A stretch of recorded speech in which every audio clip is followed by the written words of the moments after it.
ഞാൻ ചോദിക്കുന്ന ദൈവമക്കളെ, വിശ്വാസം കുറഞ്ഞു പോയാൽ നമ്മൾ അപകടത്തിലേക്കാണ് പോകുന്നത്. അതുകൊണ്ടാണ് പറഞ്ഞ ആദ്യ വിശ്വാസം അവസാനത്തോളം മുറുകെ പിടിക്കണമെന്ന്. ഞാനൊരു കാര്യം ചോദിക്കട്ടെ നിങ്ങളോട്. നമ്മുടെ പിള്ളേരുടെയിലൊക്കെ എന്തെങ്കിലും സാധനം കൊടുക്കും, മുറുകെ പിടിച്ചോളണമെന്ന് എപ്പോഴാണ് പറയുന്നത്? ഏത് കാര്യങ്ങളാണ് മുറുകെ പിടിക്കണമെന്ന് പറയുന്നത്? എക്സ്പെൻസീവ് സാധനങ്ങൾ, വളരെ എക്സ്പെൻസീവായ കാര്യങ്ങളെ നമ്മൾ എപ്പോഴും പറയുന്ന വാക്കെന്താ? Hold on to it tightly, right? കടയിലെ പ്രശ്നമാ ഇവിടെ ആ വാക്ക ഉപയോഗിച്ചിരിക്കുന്നേ. നിങ്ങളുടെ ആദ്യ വിശ്വാസത്തെ ടൈറ്റായിട്ട് പിടിച്ചേക്കണേന്ന്, ടൈറ്റായിട്ട് പിടിക്കണമെന്ന്. പോകാൻ ചാൻസ് ഉണ്ട്. എങ്ങനെ പോകുന്നെന്ന് ഞാൻ 2 കാര്യങ്ങൾ പറഞ്ഞു തരാം. ഇത് ആരെക്കുറിച്ചാ പറയുന്നതെന്നറിയാമോ? ആരെക്കുറിച്ചാ? വിശ്വാസികളെ കുറിച്ച്. അവിടെ നിങ്ങൾക്ക് കുറച്ചും കൂടെ മനസ്സിലാവാൻ ഞാൻ ഒരു വാക്യം കൂടെ വായിപ്പിക്കാം.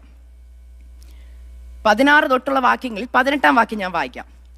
അവരുടെ ശവങ്ങൾ മരുഭൂമിയിൽ വീണുപോയി, എൻ്റെ സ്വസ്ഥതയിൽ പ്രവേശിക്കയില്ല എന്ന് ആണയിട്ടത് അനുസരണം കെട്ടവരോടല്ലാതെ പിന്നെ ആരോടാകുന്നു?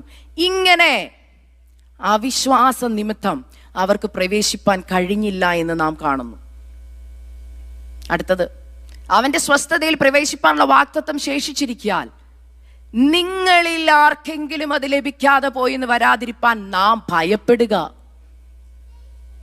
അവരെ പോലെ നാമും ഒരു സദ്വർത്തമാനം കേട്ടവരാകുന്നു. ചിലര് പറയും ഇത് പഴയ നിയമം ഇസ്രായേലിനോട് പറഞ്ഞതാന്ന്. ഞാൻ കേട്ടിട്ടുണ്ട് അങ്ങനെ. പണ്ടത്തെ സഭയോട് പറഞ്ഞു നമുക്കിതുമായിട്ട് ഒരു ബന്ധവും ഇല്ലെന്ന്.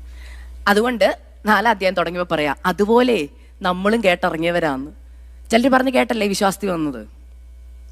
അതെ, നമ്മളും കേട്ടിറങ്ങി. ഇറങ്ങിയപ്പോൾ എന്നാ വീറായിരുന്നു.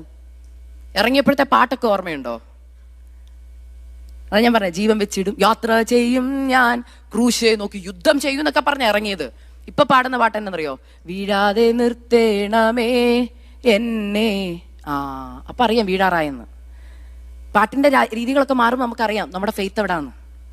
ഞാനിത് പറയുമ്പോൾ എൻ്റെ ജീവിതത്തിൽ എന്നോട് കർത്താവ് ചോദിച്ചിട്ടുണ്ട്, do you really have faith in me അക്സ? എപ്പോഴാണെന്നറിയാമോ? ലൈഫിന്റെ ഏറ്റവും critical moments of my life, ജീവൻ മരണ പോരാട്ടം എന്ന് കേട്ടിട്ടുണ്ടോ? അവിടെയാ ശരിക്കും നമ്മുടെ വിശ്വാസം പ്രവൃത്തിയിൽ ദൈവം കൊണ്ടുവരുന്നത്.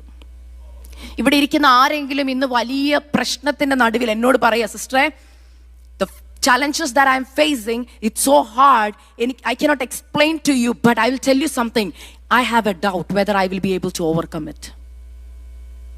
ഞാൻ ഫേസ് ചെയ്യുന്ന ചാലഞ്ചസ് അത്ര ഹാർഡാ, ഈ ലോകത്ത് ഒരു മനുഷ്യർക്ക് എന്നെ രക്ഷിക്കാൻ പറ്റത്തില്ല. I am happy for that word. You know why? ഇപ്പൊ ആരും രക്ഷിക്കുന്നില്ല, കർത്താവ് രക്ഷിക്കും. But God is asking, do you have faith in me? ഞാൻ പലപ്പോഴും കണ്ടിട്ടുണ്ട് യേശു എല്ലാ മിറക്കിൾസും ചെയ്യുമ്പോൾ ചോദിക്കുന്ന ആദ്യത്തെ ക്വസ്റ്റ്യൻ എന്താണെന്നറിയോ? നിനക്ക് സൗഖ്യമാകാൻ മനസ്സുണ്ടോ? 2, എനിക്കത് ചെയ്യാൻ കഴിയുന്നു നീ? അപ്പൊ എൻ്റെ ക്വസ്റ്റ്യൻ, കർത്താവ് വിശ്വാസം ഉള്ളതുകൊണ്ടല്ലേ നിന്റെ അടുക്കെ വന്നത് ശരിയാ, പക്ഷേ ഒത്തിരി പേരങ്ങനെ വരുന്നുണ്ട്. ഇതാണ്ട് പുറകെ കുറേ ലൈൻ കണ്ടോ? പക്ഷെ എനിക്കറിയേണ്ടത് നീ എൻ്റെ അടുക്ക് സ്പെസിഫിക് ആയിട്ട് വന്നപ്പോൾ നിനക്ക് വിശ്വാസമുണ്ടോ? കാരണം ചിലർ കൂടെ ഉള്ളവരുടെ വിശ്വാസത്തിന്റെ പേരിലും വരും.